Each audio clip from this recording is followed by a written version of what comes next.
Hi everyone, it's Lillian from the Postmodern family. I am the Postmodern mom, and this is our weekly chat about whatever's going on in my mind. Today's video, I'm just going to share with you a couple things that I've learned from starting to home educate.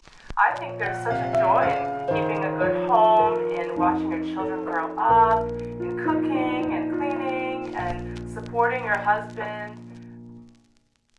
So as you may know, we started the Classical Conversations curriculum this past week, and let me tell you, I am so excited about what my daughter is learning, and already we see the fruits of our labor, which are her ability to memorize so many things, including the times tables, the multiplication table, so she can skip count 2s, 3s, and 4s already, mainly through song, and that's what's brilliant about this whole method. She also knows the classifications of living things. What are the kingdoms of living things? She knows a timeline history starting at creation, the fall, the flood, the Tower of Babel, Mesopotamia, Sumer, Egyptians, all the way up until currently she's learned up to the China Shang dynasty, which is around circa 1000 BC, I think. I'll have to check again. We also know what a preposition is, and she started to learn the different prepositions starting alphabetically. So about, above, across, after, against. And it'll just go all the way through until we hit the W's, I think. Without, I think, is the last preposition that she'll have to memorize. We're learning Latin, noun cases, nominative, subject, genitive, possessive, so she knows all of that. And we're learning the 10 Commandments, geography, we've learned the Fertile Crescent, and we're learning the Assyrian Empire already, the Red Sea, the Persian Gulf, Caspian Sea, Black Sea, and Babylon, and then she's learned to trace them on the map already. What's brilliant about this classical method is that at this age it's all about drilling and memory work. She really doesn't need to understand in the way that you may understand what 2, 4, 6, 8, 10, 12, what that means in multiplication. She will understand it later. And actually what we learned from the trivium is that at this stage it's very difficult for her to actually understand the way we understand. It's just a part of the brain development, a part of childhood development. But what she can do is memorize, and it's going to help her so much in the future. Felipe was listening to the CD that she gets to listen to and learn, and he was like, man, she is so lucky that she's going to be able to do this at this age. And he didn't even fall in love with Latin until he was probably in university. So what's really amazing is that she's going to get all this exposure to really good stuff, classical stuff, high-level art, high-level music is included as well. But I think it's been really challenging in the sense that I feel like I'm torn also because I feel a little bit like, okay, I had a formal education. Like I went to school, you had to raise your hand, you didn't have to wear a uniform. In America, we don't do that usually in the state schools. I've been struggling with that because I feel like that's what I know. And I feel like if I don't do that I'm actually not doing school properly at home.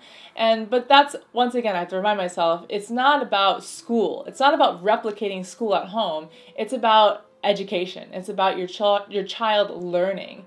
And in fact, this past week I got sick, and I'm still a little bit recovering, but my throat was really sore and I just needed more sleep, and thank God I had the flexibility to start our little teaching session a little bit later, that I didn't have to go, wake up early, get the kids dressed, take them to school, and then come back and then go and get them again. So I've been very, very thankful that we home educate, not just because she is learning so much more, and the process of learning seems to be so much easier than the current structure, but also because I didn't feel very well this past week, so we got to stay home, which is really great. In terms of diet, we have, oh yeah, I think you may have noticed, we went to KFC last week Friday, and it really crushed our metabolisms. I gained 4 pounds back. I think it was 2 kilos.